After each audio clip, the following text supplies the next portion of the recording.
अस्सलाम वालेकुम dear students. आज वीडियो बनाऊंगा निबोश कोर्स के ऊपर और आप लोगों को बताऊंगा कि निबोश कोर्स किस तरह किया जाता है और कौन से लोग निबोश का कोर्स बासानी कर सकते हैं।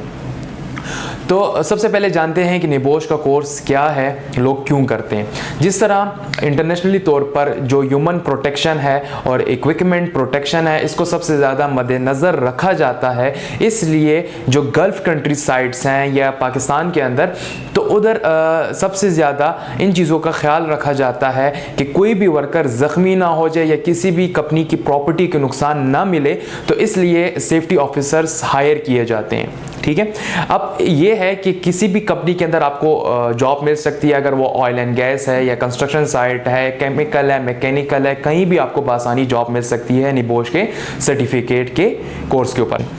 अगर मैं निबोश का फुल फॉर्म आपको बताऊं तो national examination board in occupational health and safety, इसकी फाउंडेशन 1979 में रखी गई थी। अब इसको करने का तरीक़ेकार आपको बताता हूं कि काफ़ी स्टूडेंट्स अक्सर पूछते हैं। तो निबोश को सिंपल करने का तरीक़ेकार ये है कि इसकी जो ड्यूरेशन है कोर्स की वो 1 मंथ ड्यूरेशन है, मतलब 1 मंथ के अंदर आप आसानी इस कोर्स को सीख लेते हैं और इतने काबिल हो जाते हैं कि आप इसका एग्ज़ाम दे सकें। एग्ज़ाम का तरीक़ेकार ये है कि ब्रिटिश काउंसिल यूके का जो इदारा है ये आपसे ऑनलाइन आजकल ऑनलाइन ले रही है और ये एग्ज़ाम ओपन बुक एग्ज़ाम होता है जिसमें आपको 24 आवर्स का टाइम मिल जाता है और इसके अंदर 2 पेपर होते हैं। पहले पेपर का नाम IGC 1 और सेकंड पेपर का नाम IGC 2। IGC का फुल फॉर्म है इंटरनेशनल जनरल सर्टिफिकेट। ये दोनों पेपर ऑनलाइन होते हैं जिसमें हमारे टीचर आपके साथ फुली हेल्प करते हैं एग्जाम वाले टाइम पे।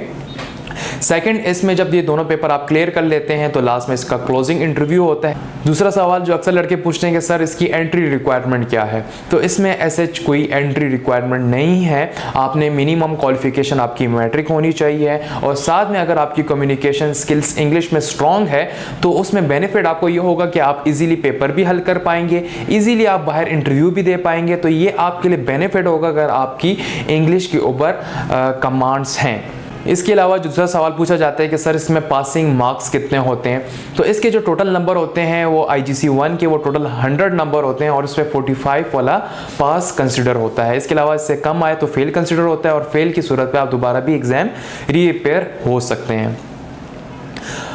इसके अलावा रिज़ल्ट का अक्सर लड़के पूछते हैं, तो रिज़ल्ट का तरीक़ेकार ये होता है कि इसका रिज़ल्ट तकरीबन जब आप एग्ज़ाम दे देते हैं तो 8 to 10 वीक्स के अंदर अनाउंस किया जाता है और जब रिज़ल्ट अनाउंस हो जाता है तो उसका सर्टिफिकेट आपको 20 वर्किंग डेज़ के बाद मिल जाता है। ज़्यादा पूछा जाने वाला सवाल एक ये भी है कि सर सैलरी पैकेज क्या होगा, तो इसकी जो मिनिमम सैलरी पैकेज आपको मिलते हैं वो तो आपकी क्वालिफिकेशन और आपकी इंग्लिश स्किल्स पे भी डिपेंड करता है, मगर अगर इसकी मिनिमम और मैक्सिमम बात करूँ स्टार्टिंग यंगस्टर्स के लिए तो वो 4000 से लेकर 10,000 के बीच में आपको फर्स्ट सैलरी पैकेज मिल जाता है। तो अगर आप इस कोर्स को करना चाहते हैं, सीखना चाहते हैं, तो सबसे पहले हमारे पास आके फर्स्ट ऑफ ऑल आके हमारे पास डेमो क्लासेस अटेंड करें 2 से 3 दिन। तो दिए गए नंबरों पर रब्ता करें नीचे और विजिट करें हारिस इंस्टीट्यूट।